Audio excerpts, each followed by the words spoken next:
يا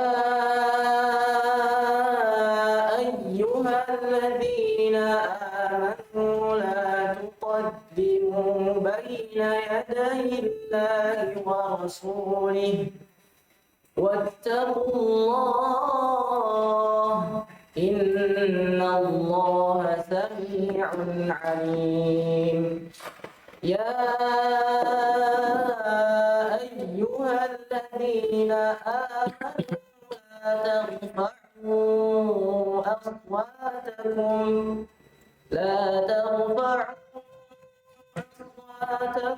فوق صوت النبي ولا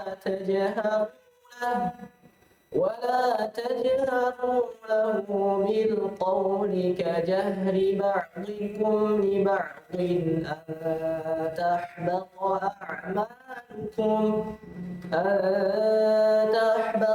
أعمالكم وأنتم لا تشعرون.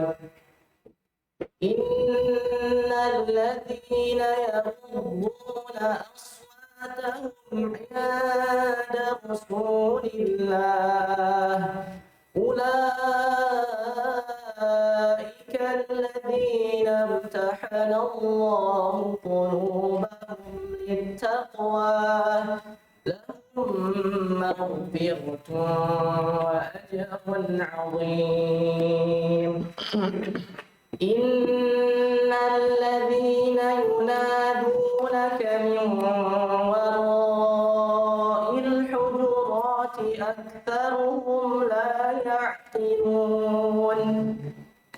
ولو أنهم صبروا حتى تخرج إليهم لكان خيرا لهم والله غفور رحيم. يا أيها الذين آمنوا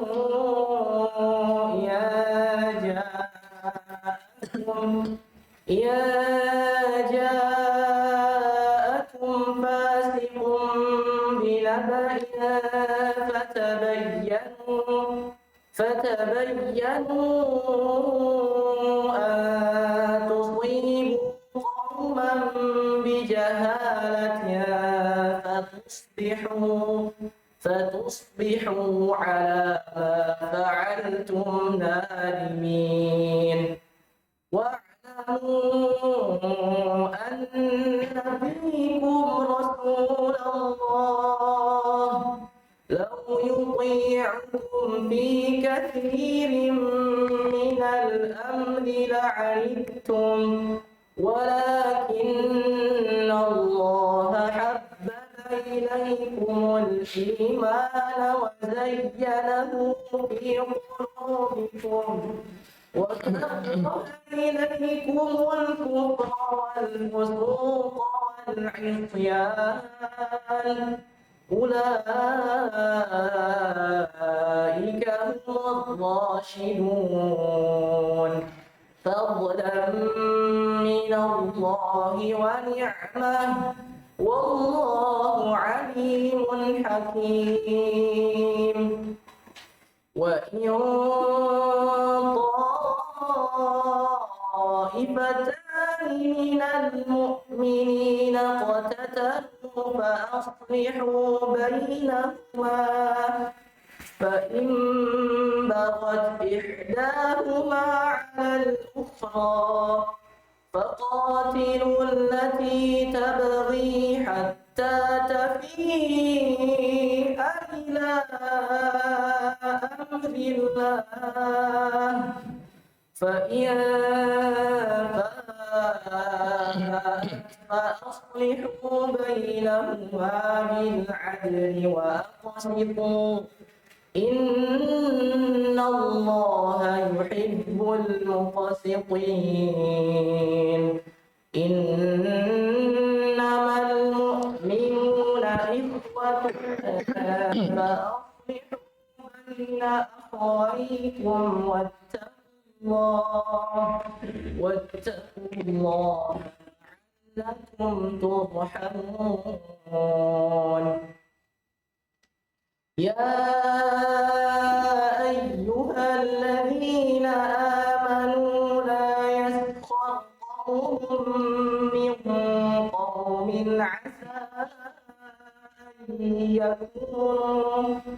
عسى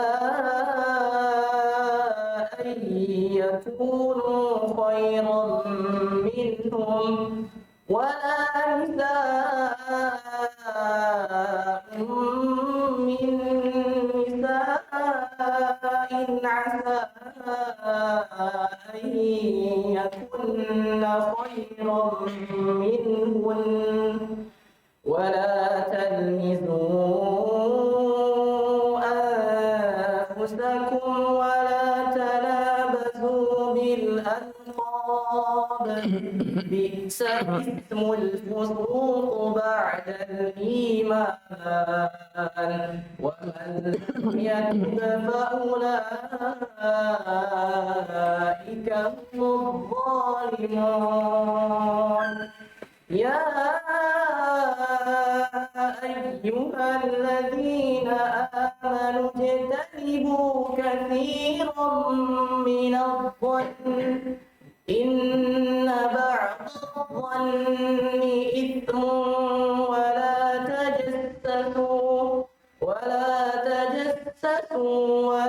يغتب بعضكم بعضا أيحب أحدكم أن يأكل لحم أخيه ميتا فكرهتموه واتقوا الله إن الله تواب رحيم يا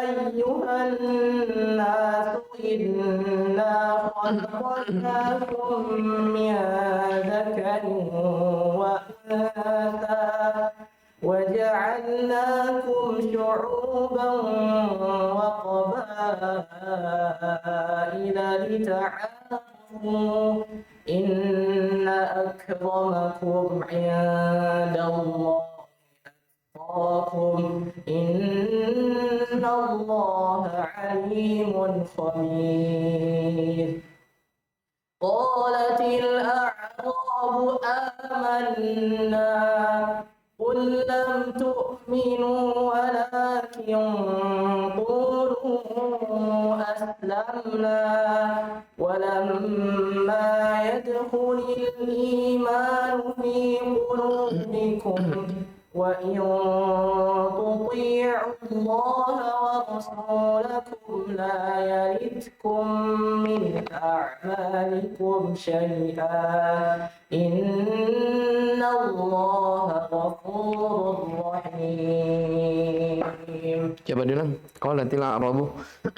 qalatil a'rabu amanna qul lam tu'minu walakin qulu aslamna ولما يدخل الإيمان في قلوبكم وإن تطيعوا الله ورسوله لا يلدكم من أعمالكم شيئا إن الله غفور رحيم. Baik. Ini ayat yang ke-14 dari surah Al-Hujurat. Ini dijadikan dalil oleh para ulama bahwasanya di dalam Islam itu ada 3 jenjang ya. Sebagaimana yang telah kita pelajari di mana? Di Thalathatul Usul. Jadi ada jenjang Islam, iman, dan ada ihsan. Salah satu dalilnya adalah ayat ini. Qalatil a'rabu amanna. Ya, orang Arab, maksudnya orang Badui berkata, kami ini beriman kepada Allah dan Rasulnya. Yang keimanan yang sempurna. Ya, sampaikan kepada mereka, ya, jangan kalian mengaku beriman dengan keimanan yang sempurna. Walamma yadkhulul imanu fi qulubikum.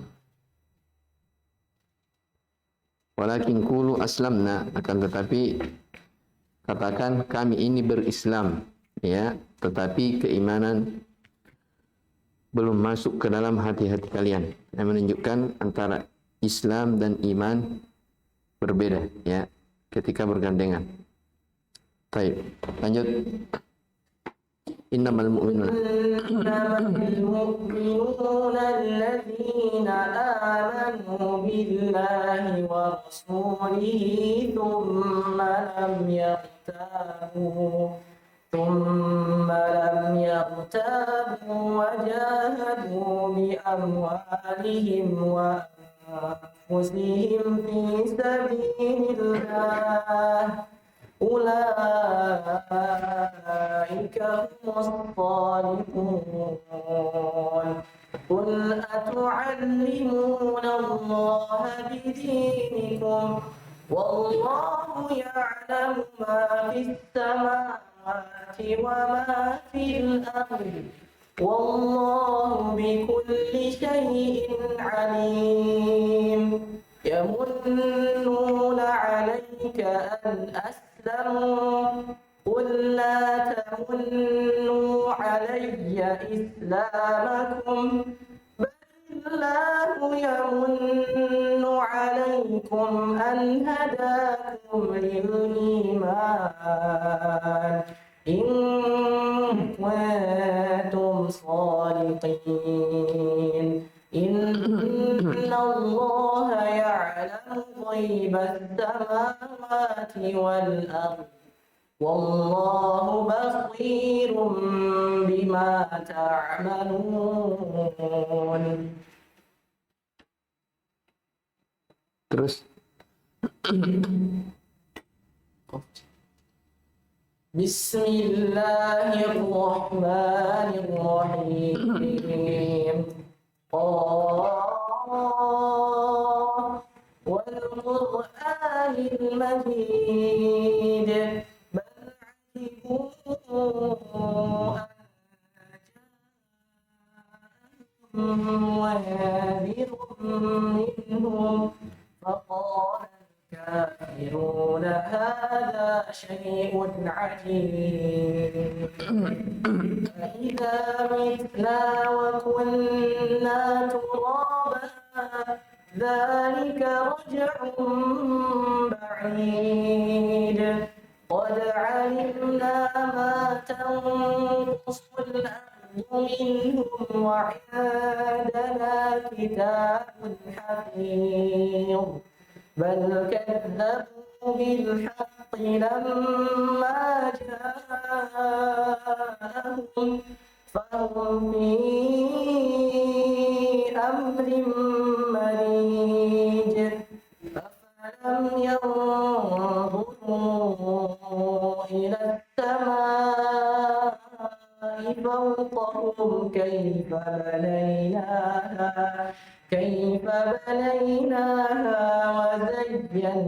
وزيناها وما لها من فروج والأرض مددناها وألقينا فيها رواسي وأنبتنا فيها من كل زوج بهيج تبصرة وذكرى لكل عبد منيب ونزلنا من السماء ماء مباركا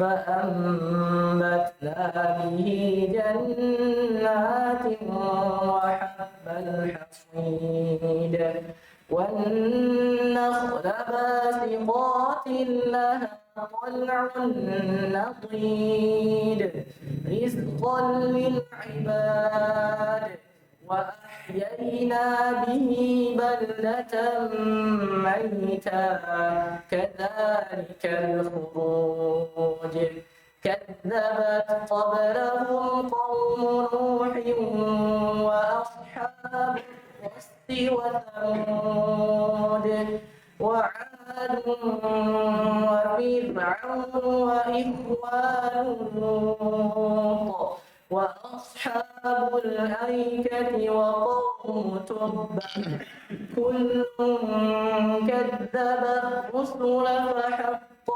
وعيد أفعينا بالخلق الأول بل هم في لبس من خلق جديد ولقد خلقنا الإنسان ونعلم ما توسوس به نفسه ونحن أقرب إليه من حبل الوريد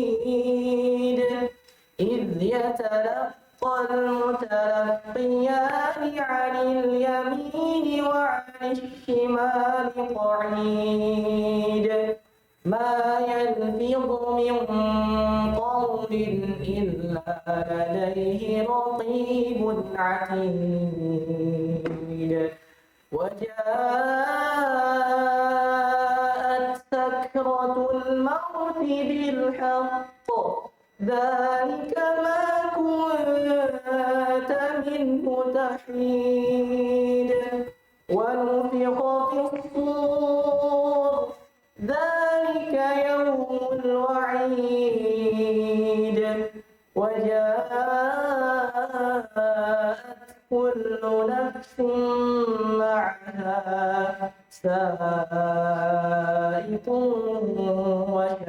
وشهيد لقد كنت في غفلة من هذا فكشفنا عنك غطاءك فبصرك اليوم حديد وقال قرينه هذا ما لدي عتيد ألقيا في جهنم كل كفار عنيد مناع للخير معتد مريب الذي جعل مع الله إلها آخر فألقياه في العذاب الشديد قال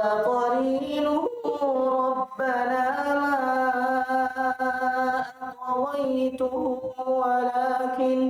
ولكن كان في ضلال بعيد قال لا تختصموا لدي وقد قدمت إليكم بالوعيد ما يبدل القول لدي وما أنا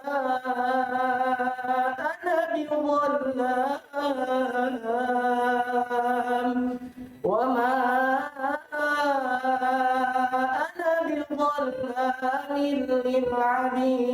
للعبيد يوم نقول لجهنم هل امتلأت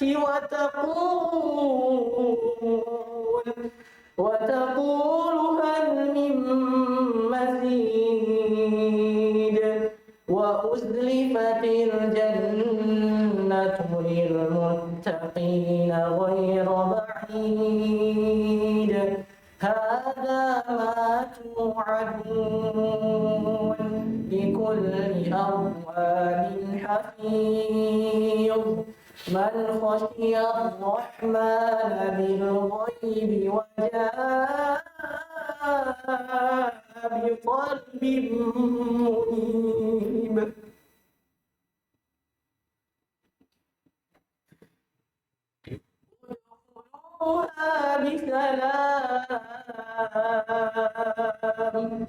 ادخلوها بسلام ذلك يوم الخلود لهم ما يشاءون فيها ولدينا مزيد وكم أهلكنا قبلهم من قرن هم أشد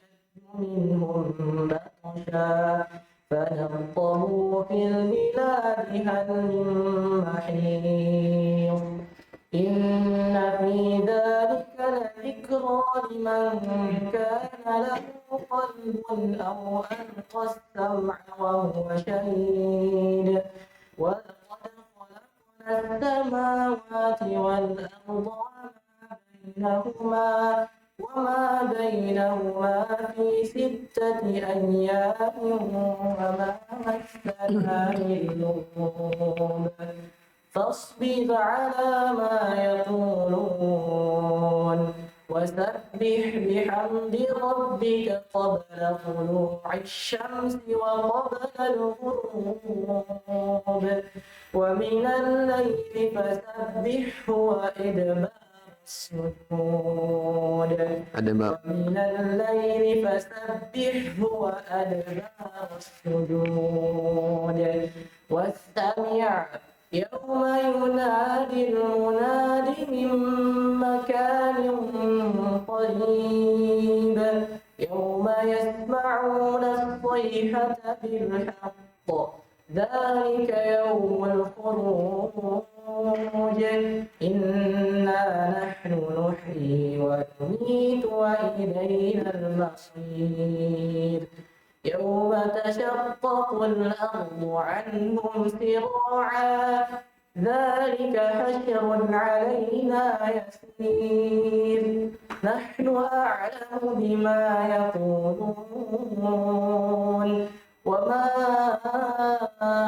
أنت عليهم بجبار فذكر بالقرآن من يخاف وعيد. Lanjut. Bismillahirrahmanirrahim. والذاريات ذروا فالحاملات وقرا فالجاريات يسرا فالمقسمات أمرا إنما توعدون لصادق وإن الدين لواقع والسماء ذات الحبك إنكم لفي قول مختلف يؤفك عنه من أفك قتل الخراصون الذين هم في غمرة ساهون يسألون أيان يوم الدين يوم هم على النار يفتنون ذوقوا فتنتكم هذا الذي كنتم به تستعجلون إن المتقين في جنات وعيون آخذين ما آتاهم ربهم إنهم كانوا قبل ذلك محسنين كانوا قليلا من الليل ما يهجعون وبالأسحار هم يستغفرون وفي أموالهم حق للسائل والمحروم وفي الأرض آيات للموقنين وفي أنفسكم أفلا تبصرون وفي السماء رزقكم وما توعدون فورب السماء ورب السماء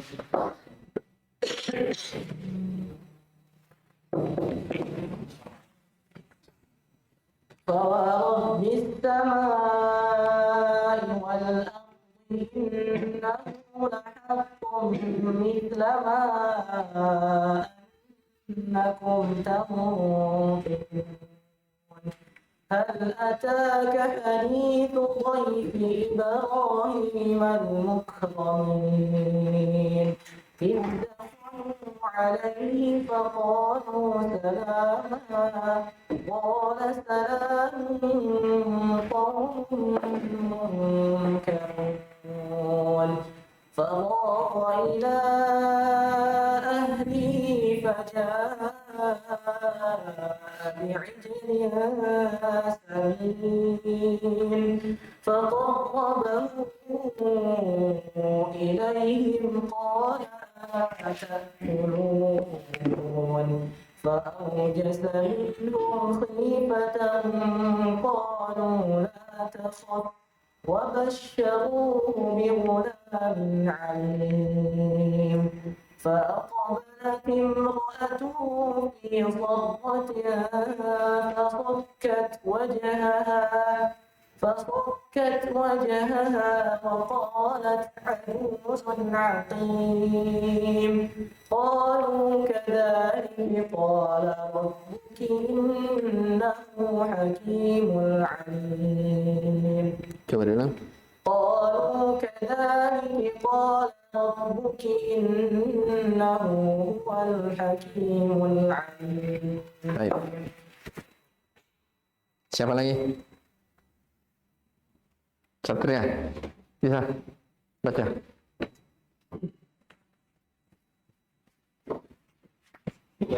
Ya, kalau antum hafal, Hasan dihafal.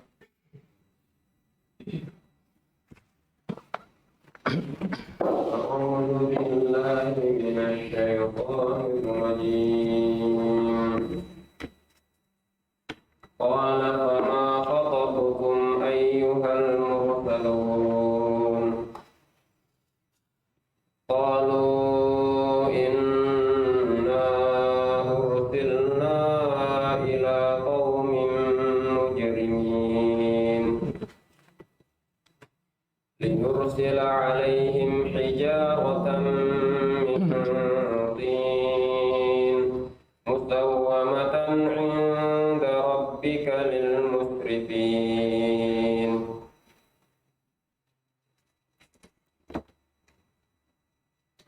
وأخرجنا من كان فيها من المؤمنين وما وجدنا فيها غير بيت من المسلمين وتركنا فيها آية للذين يخافون العذاب الأليم وفي موسى إذ أرسلناه إلى فرعون بسلطان مبين بركنه وقال ساحر أو مجنون فأخذناه وجنوده فنبذناهم في اليم وهو مليم وفي عاد إذ أرسلنا عليهم الريح العقيم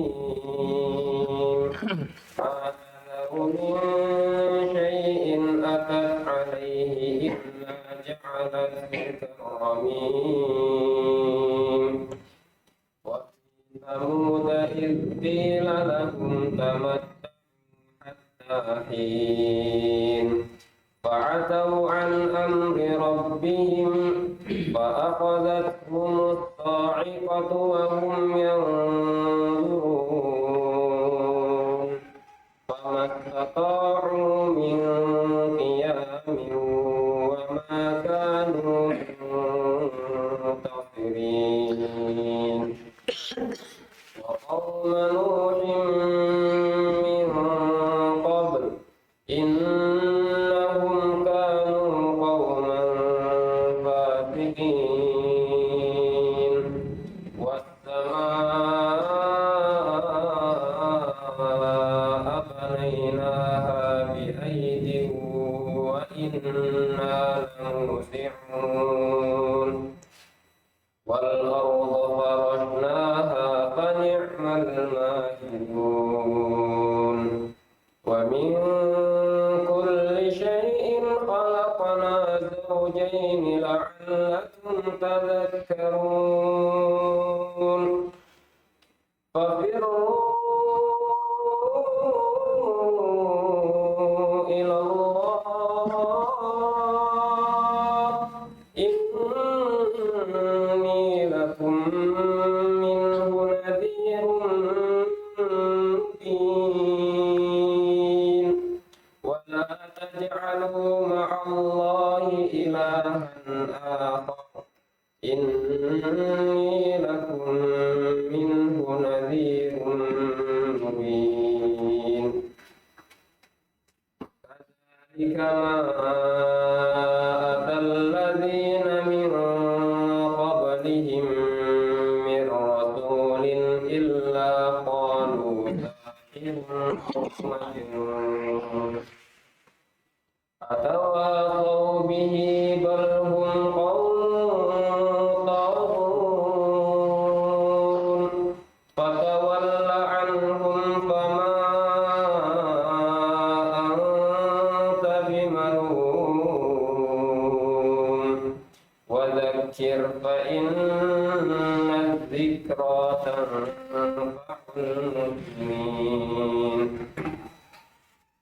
وما خلقت الجن والإنس إلا ليعبدون ما أريد منهم من رزق وما أريد أن يطعمون إن الله هو الرزاق ذو القوة المتين. Baik. Lihat ayatnya ya. Wa ma khalaqtul jinna wal insa illa liya'budun.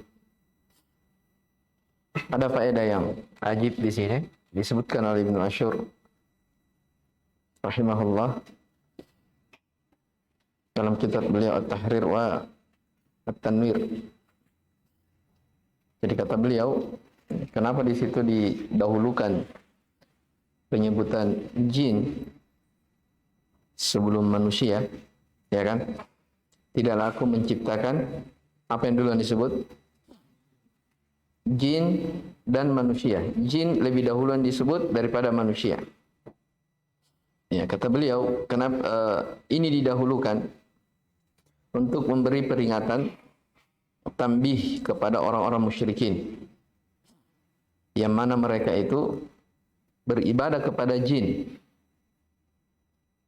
Orang-orang musyrikin sebagian mereka beribadah kepada jin.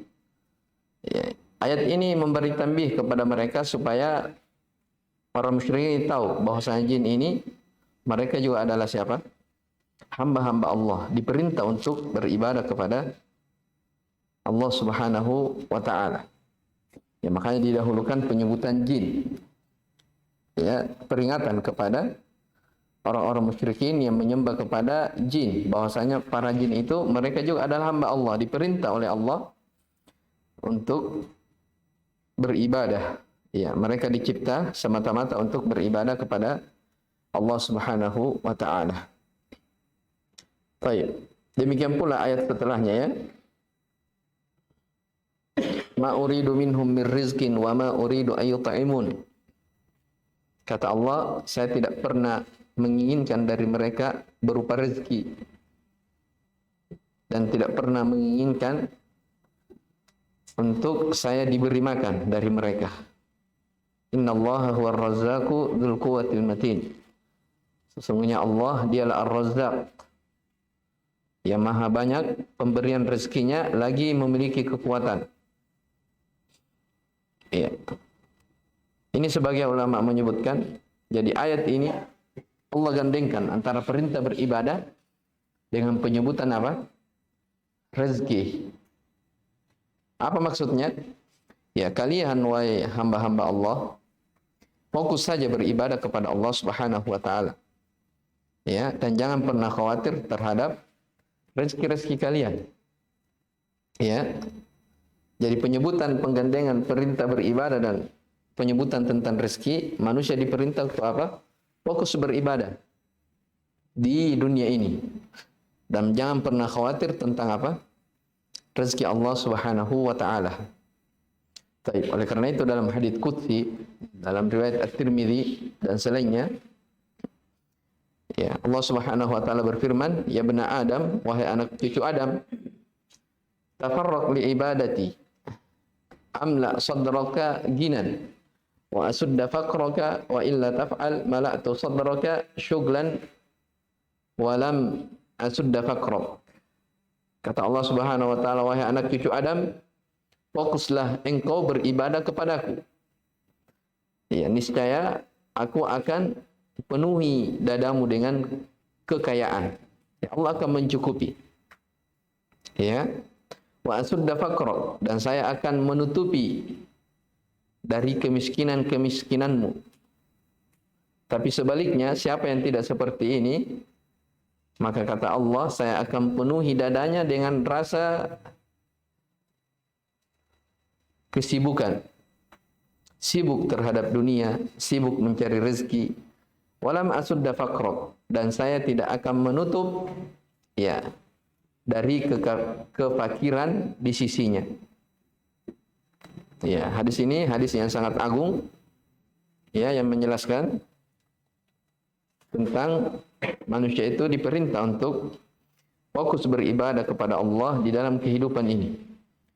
Ya, siapa yang punya perhatian dalam hal itu, maka Allah akan beri kecukupan. Dan ini semisal dengan ayat wa may yattaqillaha yaj'al lahu makhraja. Siapa yang bertakwa kepada Allah, Allah akan beri kepadanya jalan keluar. Ya, wa yarzuqhu min haitsu la yahtasib. Dan dia akan diberi rezeki dari arah yang tak pernah dia sangka-sangka. Ya, makanya orang-orang yang beriman, dia senantiasa merasa cukup terhadap pemberian yang Allah gariskan untuknya. Ya. Tapi sebaliknya, orang yang tidak punya perhatian, kata Allah, tentang ibadah ini, ya, maka orang yang seperti ini akan dipenuhi hatinya kesibukan. Jadi pikirannya hanya dunia. Gerak-geriknya hanya dunia. Ya, hidupnya untuk makan, makannya untuk hidup. Ya, terus seperti itu. Maka orang yang seperti ini, Allah penuhi dalam hatinya kesibukan. Tidak ada pernah pikiran-pikiran akhirat. Tidak ada semangat untuk beribadah. Ya, intinya lupa kepada Allah Subhanahu wa taala. Nah, orang yang seperti ini juga akan senantiasa ditakut-takuti oleh kemiskinan. Walaupun banyak hartanya, ya. Mungkin dia sudah punya kendaraan, mobil, sudah punya rumah mewah. Ya, tapi kemiskinan itu senantiasa menghantuinya. Kenapa? Allah sendiri yang katakan, ya. Jadi orang yang tidak punya perhatian terhadap ibadah, tidak ada semangat, tidak ada ulul himmah, cita-cita yang besar untuk negeri akhirat, maka seperti itu keadaannya. Tersibukkan dengan dunia dan senantiasa di pelupuk matanya itu diperlihatkan kemiskinan. Jelas ya? Makanya dalam ayat ini jelas sekali penyebutan perintah beribadah, tidaklah aku menciptakan jin dan manusia melainkan supaya mereka beribadah kepadaku. Adapun rezeki, Allah katakan apa? Innallaha huwar razzaqu dzul quwwatil matin. Allah yang menjamin rezeki manusia. Ya, ini subhanallah ya, termasuk pelajaran besar bagi kita yang diberi nikmat belajar agama. Ya, kenapa? Ya, tidak perlu khawatir tentang masa depan, tentang rezeki. Allah yang akan mencukupi hamba-hambanya. Ya, sepanjang seseorang itu bertakwa kepada Allah, ya banyak bersyukur terhadap nikmat Allah, menjaga dari ibadahnya, ya, menjauhi dari dosa dan maksiat, maka yakinlah janji Allah Subhanahu wa ta'ala. Innallaha la yukhliful mi'ad. Sesungguhnya Allah tidak pernah ingkar terhadap apa? Terhadap janjinya. Jelas ya? Ya, makanya sebagian ulama di masa dahulu ketika mereka menasihati anak-anaknya yang belajar agama, Ya, di antara nasihat mereka yang sangat berharga, kata mereka, antum sigoru qaumin. Ya, kata ulama ini, kalian ini wahai anak-anakku, wahai murid-muridku, adalah orang yang dianggap kecil di tengah manusia. Ya, iya kan? Anak pesantren, anak santri, tidak ada artinya. Orang lihat tidak ada semangat. Ya, makanya kata orang ini, antum sigoru qaumin. Kalian dianggap remeh di tengah manusia saat ini. Tapi ketahuilah, wasatakunu kibaro. Suatu saat nanti, engkau istiqomah belajar, kalian akan menjadi orang-orang yang terpandang di tengah manusia. Akan menjadi orang-orang besar. Panutan di tengah umat. Itu nasihat mereka. Jadi siapa yang bersabar belajar, ya punya semangat ulul himmah yang kuat, maka insyaallah taala antum akan lihat sendiri hasilnya. Ya, wa ja'alna minhum a'immatan yahduna bi amrina lamma sabaru wa kanu bi ayatina yuqinun. Kata Allah Subhanahu wa taala, kami akan jadikan di antara mereka a'immah, pemimpin-pemimpin, imam-imam. Yahduna bi amrina, yang mereka menyeru terhadap perintah-perintah kami. Ya, mereka berdakwah di jalan Allah Subhanahu wa taala. Tapi syaratnya apa? Lamma sabaru. Ketika mereka bersabar. Sabar di dalam belajar. Ya, ketika mereka apa? Sabar dalam menuntut ilmu. Ya, sabar di dalam merasakan pahitnya belajar. Ya, man lam yadhuq dhulla ta'allumi sa'atan tajarra'a ka'sal jahli tula hayati. Siapa yang tidak pernah merasakan pahitnya belajar, maka dia akan senantiasa meneguk gelas kejahilan sepanjang hidupnya. Ya, jadi belajar itu harus punya pengorbanan. Pengorbanan waktu, pikiran, tenaga, ujian, cobaan, berbagai macam sisi. Ya, tapi ingat, itulah janji Allah. Lamma sabaru. Ketika mereka bersabar, mereka akan diangkat menjadi apa? Pemimpin-pemimpin. Orang-orang yang berwibawa di tengah manusia. Jelas ya, syaratnya apa? Bersabar. Wa kanu bi ayatina yuqinun, dan mereka terhadap ayat-ayat kami betul-betul yakin, tidak ada keraguan. Ya. Orang yang belajar tidak ragu. Ya. Saya menolong agama Allah, tidak mungkin Allah Subhanahu wa taala menyia-nyiakan saya. Ya, ya ayyuhalladzina amanu in tansurullaha yansurkum wa yuthabbit aqdamakum. Wahai orang-orang yang beriman, jika kalian menolong Allah Subhanahu wa taala, membela agama Allah, mempelajari agamanya, pasti Allah akan menolong kalian dan akan mengokohkan kaki-kaki kalian. Jelas ya? Maka subhanallah ya, ayat ini adalah ayat yang sangat agung, patut untuk kita renungi semua. Terkait tentang apa? Perintah untuk beribadah, dan Allah susul setelahnya dengan apa? Masalah rezeki. Jangan terlalu khawatir. Ya. Hanya perlu apa? Kesabaran saja. Itu yang menjadi inti. Terkadang ada orang, dia bisa diberi nikmat, pergi belajar, ya. Bisa duduk di pondok pesantren, tapi dia apa? Tidak bisa bersabar. Ya, ada sedikit ujian, ada gesekan, pergi, ada ini, pergi, tidak bisa bersabar. Ya, tapi kalau orang sebaliknya, dia bisa bersabar atas berbagai macam rintangan yang mereka lalui dalam perjalanannya, talabatul ilm, maka mereka akan melihat sendiri dari hasilnya. Jelas ya? Baik. Lanjut, selesaikan. Fa inna lilladzina zalamu 'adzaban inna lilladzina zalamu dhanuban mithla dhanubi ashabihim fala yasta'jilun fawailun lilladzina kafaru min yawmihimul ladzi yu'adun. Baik, masih ada beberapa surah insyaallah nanti kita baca di sela-sela pelajaran tafsir kita selanjutnya. Insyaallah kita akan lanjut surah An-Najm Surah Tur, An-Najm, Al-Qamar, Ar-Rahman dengan Al-Waqiah. Ya, sengaja ya saya baca dari awal begini supaya kita teringat dari apa yang kita pernah pelajari, apa yang pernah kita catat, ya bisa kita lihat kembali. Ya, kita rasakan ya, setiap orang yang mendengarkan Al-Quran itu beda dia dengar dengan ucapan-ucapan lain. Jadi kalau kita dengar orang membaca Al-Quran, itu kalau kita renungi, ayat-ayat itu apa? Sangat berpengaruh pada hati. Ya, sangat apa? Sangat berpengaruh. Tapi syaratnya seperti yang disebutkan oleh Allah dalam surah Qaf itu. Inna fi dzalika apa? Ladzikra liman kana lahu qalbun aw alqa sam'a wa huwa syahid. Jadi kalau kita mau bisa mengambil renungan dari ayat-ayat Al-Quran, itu syaratnya. Yang demikian itu bisa mengambil pelajaran, peringatan, liman kana lahu qalbun, bagi orang yang memiliki hati. Saya dia hadirkan hatinya ketika dia membaca Al-Quran atau dia mendengarkan Al-Quran. Atau al-qasam'ah, dia pasang pendengarannya.